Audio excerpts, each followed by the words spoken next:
Lagnets presenta... Uno de los grandes reclamos de la Revolución Mexicana era la existencia de las haciendas, enormes extensiones territoriales que estaban controladas por solo un puñado de propietarios a lo largo de México y que controlaban la riqueza y el poder de manera incuestionable. Y es que el tema de las haciendas se asocia normalmente al Porfiriato y a la Revolución Mexicana, pero su creación se dio más atrás, en la época de Benito Juárez y la Reforma, y fue hasta el Porfiriato cuando las haciendas adquirieron su máximo poder y extensión, y sus propietarios se volvieron parte de la oligarquía que controlaba el poder político y económico del país, junto con el presidente y la Iglesia Católica. Pero bueno, para entender este tema de la repartición de la tierra en México, tenemos que viajar mucho tiempo más atrás, unos 500 años para ser exactos. Desde la época prehispánica, el Imperio Mexica estaba repartido entre las tierras del rey, los templos, las tierras de los nobles y las de los guerreros, además que la población general tenía acceso a los calpulli, es decir, tierra comunal para el cultivo de la propia comunidad y la familia. Sin embargo, al terminar la conquista, los españoles establecieron una nueva forma de administración de la tierra, empezando por Hernán Cortés, que fue declarado Marqués del Valle, y con eso se le otorgaron 23 villas y 25,000 indígenas que trabajarían para él. Además, a los nuevos españoles que llegaran a la Nueva España se les otorgaba grandes extensiones de tierra para que las pudieran explotar. Por su parte, durante los siguientes 300 años, la Iglesia Católica también encontró en la Nueva España una gran fuente de riquezas, especialmente de tierras y fincas rústicas y urbanas que conseguía mediante el cobro por servicios, expiaciones o donaciones. Así, mientras el clero se hacía de tierras, el rey Felipe II de España ordenaba en 1573 la creación de tierras ejidales, que eran pequeños espacios dedicados a la explotación para la alimentación de las poblaciones. Sin embargo, las tierras ejidales eran un problema desde ese entonces, pues no generaban suficiente alimento para la población en general, lo cual generaba una gran molestia, pues los españoles, los criollos y la iglesia tenían grandes extensiones de tierra fértil que no se podían explotar. Y las cosas fueron así hasta 1810 con el levantamiento de la lucha por la independencia, y una de las voces que tuvo conciencia sobre el problema de la tierra fue el general Morelos. Nada eleva más el amor por la nación que la propiedad de la tierra. Tienes toda la razón. Por eso los criollos acaudalados vamos a consumar la independencia. Y no es broma, desde 1821 y hasta 1855 no entró en vigor ninguna medida dedicada a la distribución de la tierra para la población en general, por lo que el clero, los criollos y las clases privilegiadas mantuvieron el status quo de privilegio y pudieron acaparar aún más tierras del territorio nacional. Bueno, nadie dijo que esto fuera un movimiento popular. Tiempo más tarde, a mediados del siglo XIX, se promulgaron las leyes de reforma, un movimiento político que buscaba separar el poder de la Iglesia del poder del Estado, y de paso buscaba también poner a trabajar todas esas tierras que el clero tenía paralizadas. Para ese propósito se promulgó en 1856 la Ley de Desamortización de Bienes, o también llamada la Ley Lerdo, que en resumidas cuentas establecía que el clero estaba obligado a vender sus propiedades a los particulares que habitaban o rentaban esas tierras, para así fomentar la actividad económica. Básicamente es como si el gobierno te dijera que la persona que te renta tu casa está obligada a vendértela, y además te la tiene que ofrecer con buen precio y con facilidades. Aunque claro, en este caso, el propietario es la iglesia, y ocurre que ellos eran los dueños de prácticamente todos los pueblos, todas las casas y todos los terrenos. La idea era crear muchos pequeños propietarios que pudieran tener actividad agrícola para fomentar el mercado nacional, y con ello poder recaudar impuestos para sacar al país de la bancarrota. Además, la iglesia iba a ganar dinero vendiendo esas tierras que no usaba para nada. Era un buen trato para todos. Pero a la iglesia no le gustó eso de recibir órdenes del gobierno, y mucho menos aquello de tener que vender sus propiedades, por lo que decidieron entrar en rebelión y amenazar con pena de excomunión a cualquiera que se atreviera a comprar las tierras que ahora estaban obligados a vender. Ya lo oyeron, comprar terrenos de la iglesia es pecado mortal. Es como si quisieran comprar tierras sagradas. Oiga, pero yo las quiero comprar. Esas tierras antes eran de mi abuelito. Pues ya no lo son, ahora son tierras de Dios nuestro Señor. ¡Excomulgado! Y tal vez hoy suene raro, pero en ese entonces la Iglesia Católica era muy poderosa, y eso de ser excomulgado podía traerte muchos problemas y volverte prácticamente un rechazado social, por lo que las amenazas del clero mexicano tuvieron un gran peso para la implementación de la Ley Lerdo. Esta ley nos conviene a todos. Podríamos tener una economía como la de los Estados Unidos y crecer como país. Los más pobres por fin tendrán la oportunidad de comprar su propio terreno y hacer negocios. Nosotros solo obedecemos las órdenes del Papa y de nadie más. Ningún gobierno va a venir a decirnos cómo administrar los bienes de la iglesia. Ahora váyase, antes de que lo excomulguemos a usted también.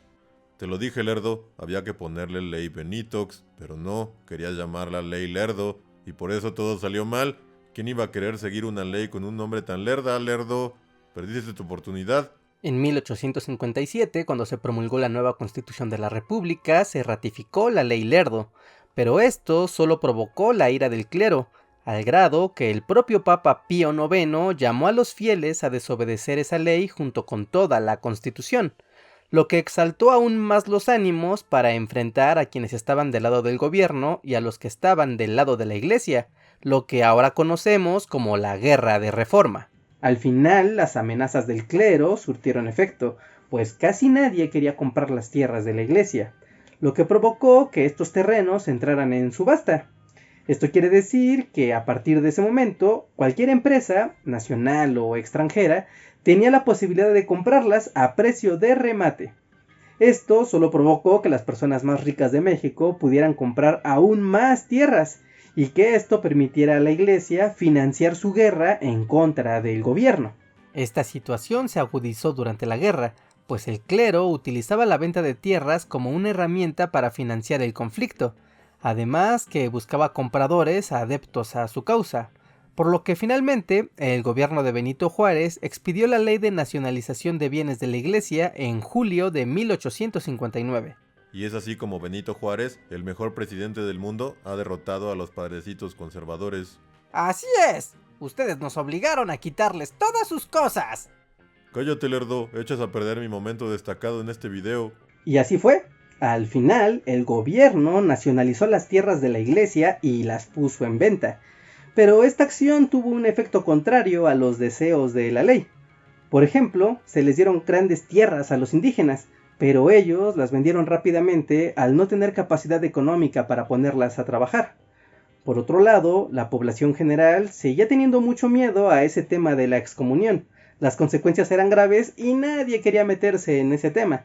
Y finalmente, los grandes ganadores resultaron ser los capitales nacionales y extranjeros, que compraron grandes extensiones de tierra a precio de remate.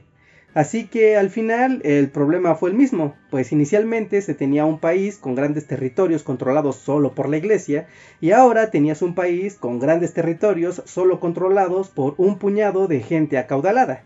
No me miren a mí, todo fue idea de Lerdo. ¡Ah! Ahora sí tengo toda la atención, ¿verdad? Luego de la muerte de Juárez, el presidente Lerdo de Tejada expidió la Ley de Colonización de 1875.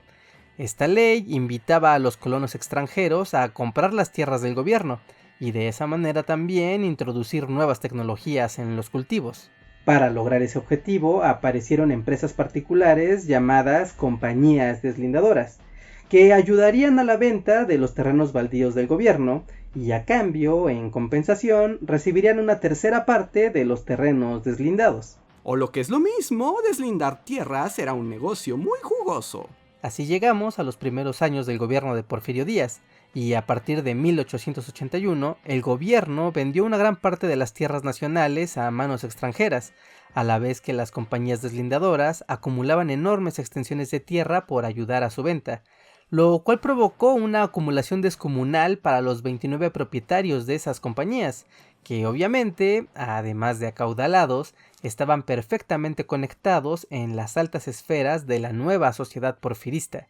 Al final del remate de tierras, los socios de las compañías deslindadoras fueron los mayores beneficiados, pues por su trabajo deslindaron cerca de 32 millones de hectáreas, por lo cual les tocaba recibir a cambio 12.700.000 hectáreas, Y además, como sobraban tierras, se les vendió a precio nuevamente de remate cerca de 14.800.000 hectáreas. Es decir, que los socios de estas compañías entraron en control del 13% del territorio nacional bajo el amparo completo de la ley. El mejor negocio de todos. Pongamos más números en la mesa, porque uno de los socios adquirió 7 millones de hectáreas en Chihuahua, otro 2 millones de hectáreas en Oaxaca, 2 socios tenían 2 millones de hectáreas en Durango, y otros 4 tenían 11 millones de hectáreas en Baja California, de manera que cualquiera de esas 8 personas poseía más tierra que cualquier otra en México, y no solo eso, más que cualquiera en todo el planeta. Un montón de tierras para un montón de amigos empresarios. De ese grupo, el más destacado era el general Luis Terrazas, el propietario de tierra más grande de todos los tiempos en México y en el mundo, máximo terrateniente, hacendado y en múltiples ocasiones gobernador de Chihuahua. Un hombre que en 50 años acumuló tanta riqueza y poder que incluso podía ponerse al tú por tú con Porfirio Díaz. Terrazas es un personaje bastante controvertido que podría tener su propio video. Por el momento solo les diré, como dato curioso, que su poder aún resuena en el presente en las más altas esferas de la política nacional. Pero regresemos a nuestra historia, porque es aquí donde nacen las grandes haciendas de la Revolución Mexicana. No hablamos de ranchos de 1000 o 2000 hectáreas o de las haciendas de las películas. Aquí hablamos de haciendas porfiristas mexicanas, conformadas por decenas o incluso centenas de hectáreas con miles de campesinos trabajando en ellas. Pero hablar sobre cómo eran las haciendas y por qué generaban tanto descontento social ya es tema para otro video. Por el momento solamente les diré que las haciendas eran parte fundamental para afianzar el poder de Porfirio Díaz y de la clase oligarca que lo mantuvo en el poder durante 30 años. Y al mismo tiempo, las haciendas eran la base del reclamo social que hizo estallar la Revolución Mexicana en 1910. Pero bueno, eso ya lo veremos después. Por el momento solamente me queda pedirles su like si es que aprendieron algo nuevo. Dejen su comentario, ¿sabían sobre esto? ¿Lo entendían? ¿No lo entendían? ¿Vinieron por tarea? No sé, háganmelo saber aquí abajo, siempre me da mucho gusto leer todos sus comentarios. Les voy a poner corazoncito durante la primera semana de este video y tal vez después también. Como sea, me encantará leerlos. Like, compartir y bueno, sigan disfrutando de la historia. Yo soy Reinhardt y nos vemos hasta la próxima. Bye. Muchas gracias a los Patreons y miembros de comunidad que nos apoyan mes con mes. Con su donación nos permiten seguir compartiendo información histórica cada semana. En verdad, muchas gracias por su apoyo.